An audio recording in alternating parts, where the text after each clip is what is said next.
doctor.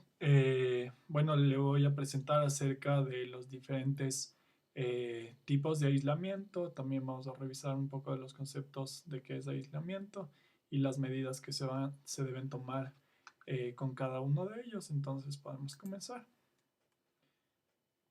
¿Qué es el aislamiento? Bueno, es la separación de un paciente dentro de un contexto clínico para evitar la transmisión de principalmente enfermedades infecciosas, enfermedades contagiosas.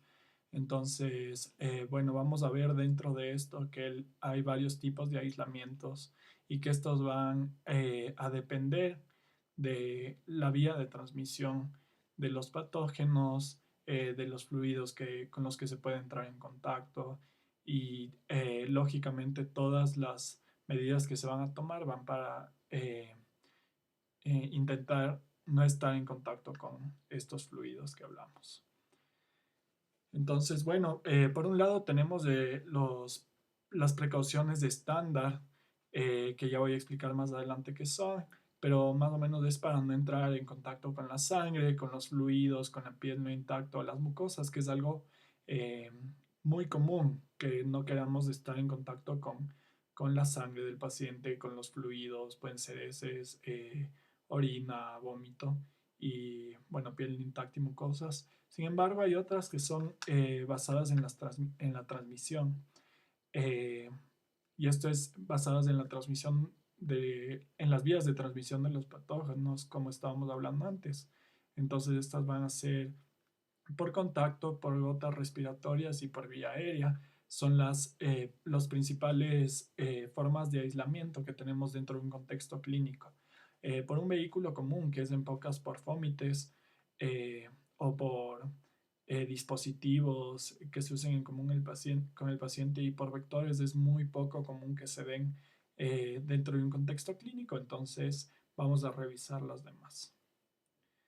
Entonces, bueno, como estamos hablando, las precauciones estándar, bueno, la Organización Mundial de la Salud las define como siempre tienes que lavarte las manos, siempre hay que tener ciertas normas de etiqueta respiratoria que se llaman, es decir, no cubrirse con las manos cuando estornudamos, tal vez utilizar el codo o utilizar pañuelos para esto, que se deben utilizar equipos de protección personal de acuerdo al riesgo, también que deben haber, bueno, para inyecciones debe y otros objetos cortopunzantes se deben utilizar un guardián, también se debe limpiar el contexto clínico, el piso y todo lo demás.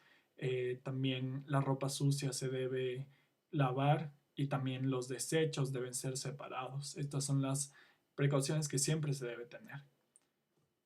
Sin embargo, vamos a tener varios tipos de aislamiento y vamos a comenzar con el aislamiento por contacto.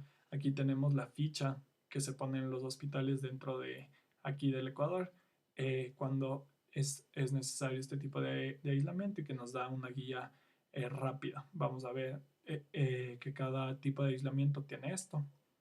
Entonces, bueno, el aislamiento de contacto, ¿para qué pacientes se da? Básicamente los pacientes que sufren de enfermedades gastrointestinales como Clostridium, E. coli, eh, enterohemorrágica o hepatitis B, rotavirus.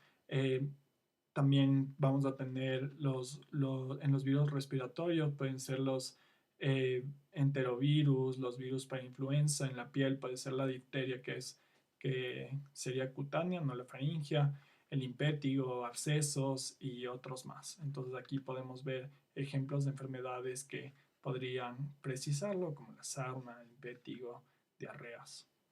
Entonces, bueno, ¿dónde se va a ubicar a los pacientes? Se les va a ubicar en una habitación individual si la colonización es por Staphylococcus aureus methicillin resistente, por Streptococcus beta-hemolítico del grupo A y materias multiresistentes.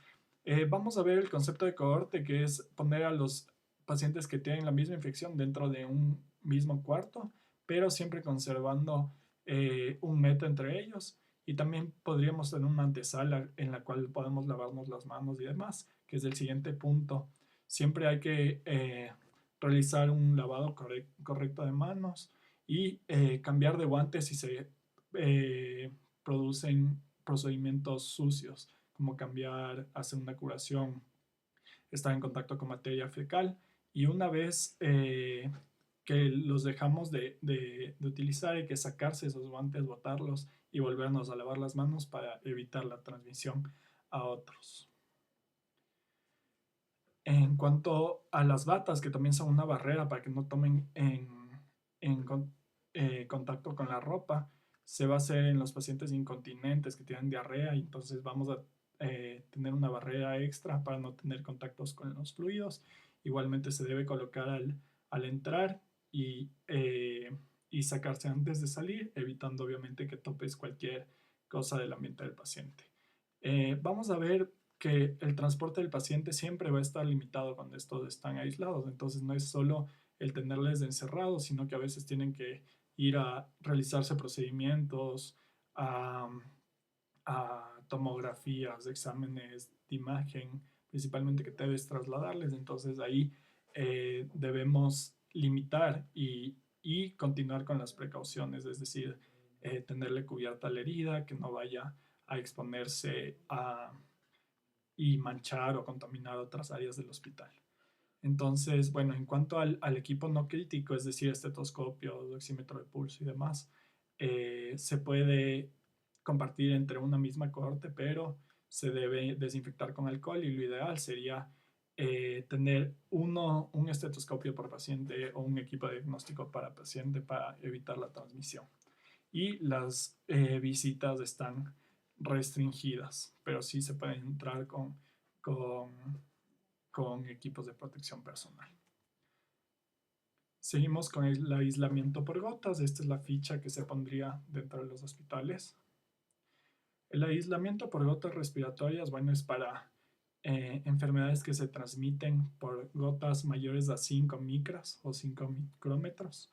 Entre estos, bueno, está el virus de la influenza tipo B, la Neisseria meningitidis, difteria, micoplasma, estreptococos y también algunos virus, el adenovirus, el virus de la parotiditis, rinovirus, influenza. Entonces, gran parte de ellas van a causar enfermedades respiratorias como enfermedades del tracto respiratorio superior, pero también de los pulmones como neumonía. Pero la Neisseria meningitis, por ejemplo, puede dar meningitis, que sería algo muy grave si contagia a los demás pacientes dentro del hospital. Entonces, bueno, ¿dónde se va a ubicar el paciente? Se le ubica en una habitación individual. No se requiere manejo especial del aire y la ventilación, como vamos a ver más adelante, que sí hay casos en los que se necesita. La puerta puede estar abierta y bueno, cuando sí son áreas comunes como la UCI, unidad coronaria o neonatología, sí puede estar a una distancia menos de 1 metro, si no en habitaciones individuales. La higiene de manos se debe hacer según las normas del OMS, con todas las precauciones igual, y como lo mencionamos antes. También, bueno, además de las precauciones estándar, siempre vamos a ver que, bueno, las precauciones estándar que vimos al comienzo, se van sumando más precauciones, pero no quiere decir que ya debemos abandonar esa, por ejemplo, por el hecho de ponernos guantes, no nos lavamos las manos, se van sumando. Entonces, bueno, se debe hacerle portar mascarilla cuando se entra y se va a estar en contacto a menos de 1 metro con el paciente. Y si se le traslada, también debe portar mascarilla, como le vemos aquí al señor. Y también hay que limitar el transporte del paciente. Entonces, por último, tenemos el aislamiento por aire, que va a tener muchas más consideraciones. Entonces, el aislamiento de vía aérea es para microorganismos como la Mycobacterium tuberculosis, el virus de la rubiola, sarampión, varicela, que vemos aquí, los exantemas de la infancia. Aquí vemos la tuberculosis y también los oportunistas, entre ellos el coronavirus que causa el SARS, no el COVID-19, y el virus de la influenza. Entonces, bueno, ¿dónde se le va a ubicar al paciente? Se le va a poner en una habitación de presión negativa. Entonces, el aire limpio va a entrar por aquí y una vez que sale contaminado debe pasar por un filtro o bien expulsarse fuera del hospital. Entonces, bueno, esto tiene presión negativa en comparación a las áreas que la rodea, va a tener de 6 a 12 cambios de aire por hora y se debe mantener la puerta siempre cerrada. En cuanto a la protección respiratoria, no va a ser la mascarilla quirúrgica normal, sino de la N95. Las personas susceptibles no deben entrar a estar en contacto si no les ha dado sarampión o varicela, todavía no pueden entrar. Y bueno, las personas que sí son inmunes pueden entrar tranquilamente porque no se van a contagiar. Higiene de mano, bueno, las normas específicas de lavarse las manos, que ya sabemos todos los pasos.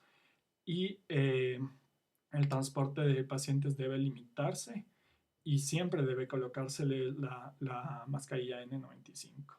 El horario de visitas, no, no pueden visitar gente que no ha tenido la enfermedad, los exantemas, y no pueden entrar ni niños ni embarazadas. Y también hay que implementar las mismas medidas de protección, siempre el lavado de manos y las mascarillas y demás. Hemos visto también que dentro de la epidemia actual del COVID-19, del SARS-CoV-2, han habido medidas adicionales y esto fue algo que yo no encontré dentro de, o sea, detallado. Supongo que más adelante se va a hacer, pero bueno, vemos estos eh, trajes completamente herméticos que tienen incluso un flujo de aire dentro del traje, o vemos los famosos trajes de astronautas que les dicen. Entonces, que cubren incluso el pelo para que no esté en contacto con ninguna de las secreciones, con ninguna de las áreas que pueden contaminar del paciente. También tenemos precauciones adicionales como gafas, estos escudos delante de, de la cara para evitar que caigan protecciones. Igualmente en las epidemias de ébola se ha visto esto.